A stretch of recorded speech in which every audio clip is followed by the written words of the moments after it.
కేంద్ర మంత్రులు ఇద్దరు ఉన్నారు ఇక్కడ. మెట్రో యాక్ట్ ఉంది, సెంట్రల్ యాక్ట్. అసలు మీరు కేంద్ర ప్రభుత్వానికి ఇన్ఫర్మేషన్ అని ఇచ్చిండ్రా ఇట్లా చేస్తున్నామని? పీపీపీలో ఉన్నదాన్ని మీరు తీసుకుంటున్నామని చెప్పినరా? ఒక పబ్లిక్ సెక్టర్ అండర్టేకింగ్ కంపెనీ పెడతారా? ఈ 15,000 కోట్ల రుణం ఎట్లా మోస్తారు? రోజు నువ్వే కథలు చెప్తుంటావు కదా, నెలకు ఇంత మిత్తి కడుతున్నా అంత మిత్తి కడుతున్నా. అఫ్ కోర్స్ కాగ్ చెప్పింది అనుకోండి, ముఖ్యమంత్రి చెప్పేది తప్పు. నెలకు 6,000 కోట్లు కాదు, నెలకు కడుతుంది 2,200 కోట్ల అప్పే మిత్తి అని చెప్పి కాగ్ చెప్పింది. కానీ ఎల్ఆర్లేసి అబద్ధాలు చెప్తా ఉంటారు. ఇది ఎవరు కడతారు? ఈ 15,000 కోట్ల అప్పు ఎవరు కడతారు? ఎందుకు ఇప్పటికే తెచ్చిన 2,20,000 కోట్ల అప్పు చాలదన్నట్టు మళ్ళొక 15,000 కోట్ల అప్పు ఎవరి మీద మోపుతున్నారు? ఎందుకు మోపుతున్నారు? ముఖ్యమంత్రి గారు చెప్పాలి. అట్లాగే ఆర్టీసీ ఇప్పటికే నష్టాల్లో ఉందని మీరే చెప్తున్నారు. నెలకు 600 కోట్లు కడుతున్నాం అని చెప్పి. మరి దీనికి సంబంధించిన నష్టాలు ఎంత మెట్రోకి? ఇక్కడ పత్రికలు ఒక్కో రకంగా వస్తుంది. నెలకు 300 కోట్ల నష్టం అని ఒకరు రాశారు, కాదు 600 కోట్ల నష్టం అని ఇంకొకరు రాశారు ఈరోజు. కాబట్టి మరి 600, 300 నష్టాల విషయంలో ఏమైనా అధ్యయనం చేశారా?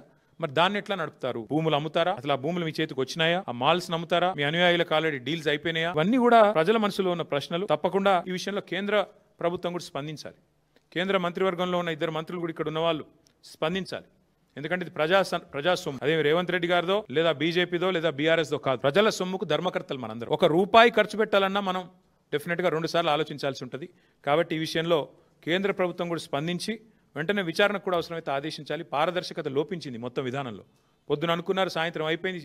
సాయంత్రం ఇద్దరు షేక్ హ్యాండ్లు ఇచ్చుకొని చాలువాలు కప్పుకొని స్టేట్మెంట్లు ఇస్తే నడవదు. అందరూ స్టేక్ హోల్డర్స్ని అవసరమైతే పిలవాలా, అఖిల పక్షాన్ని పిలవాలా, అవసరమైతే శాసనసభను పిలవాలా, అవసరమైతే క్యాబినెట్లో చర్చించి నిర్ణయం తీసుకోవాలి. కానీ ఈ రకంగా ఇష్టం వచ్చినట్టు 15,000 కోట్ల అప్పు మేము మాకు అప్పజెప్పిపోయిన 20% పూర్తయిన మెట్రోను మేము పూర్తి చేసి ఒక అసెట్ని మీ చేతిలో పెట్టిపోతే మీరు 15,000 కోట్ల లయబిలిటీని ప్రజల మీద రుద్దుతామంటే చూస్తా ఊరుకోవడానికి బీఆర్ఎస్ రెడీగా లేదు.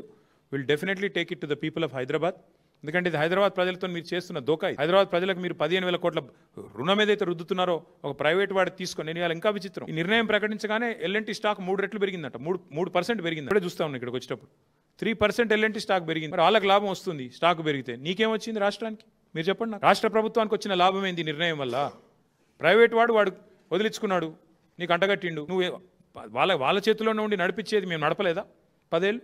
నువ్వు కూడా అట్టే నడపాల్సింది. వాళ్ళ కాంట్రాక్చువల్ ఆబ్లిగేషన్ ఉంది. ఏ కారణం చేత, ఏ లోపాయికారి ఒప్పందం చేత, ఏ ముడుపుల కోసం, ఏ కమిషన్ల కోసం, వేటి కోసం రేవంత్ రెడ్డి గారి నిర్ణయం తీసుకున్నారు? సమాధానం చెప్పాలి. భూముల కోసమా, ముడుపుల కోసమా? అందుకే ఈ విషయంలో పారదర్శకత లోపించింది. కాబట్టి కేంద్ర ప్రభుత్వం కూడా జోక్యం చేసుకోవాలని మేము డిమాండ్ చేస్తున్నాం. అట్లాగే మిగతా సెంట్రల్ మెట్రో యాక్ట్ ఉంది, స్టేట్ మెట్రో యాక్ట్ ఉంది. వాటికి అనుగుణంగా ఇది జరగలేదు. డెఫినెట్గా ప్రజల దగ్గరికి పోతాం. అవసరమైతే ఇంకా ఏ రూపంలో ముందుకు పోవాలో నిపుణులతో చర్చించి, పెద్దలతో చర్చించి నిర్ణయం తీసుకుంటాం. ఈ ప్రశ్నలన్నిటికీ ప్రభుత్వం నుంచి సమాధానం వస్తుందని ఆశిస్తున్నాం. రాకపోతే వారిని వదిలిపెట్టం, ప్రశ్నిస్తూనే ఉంటామని మీకు తెలియజేస్తాం.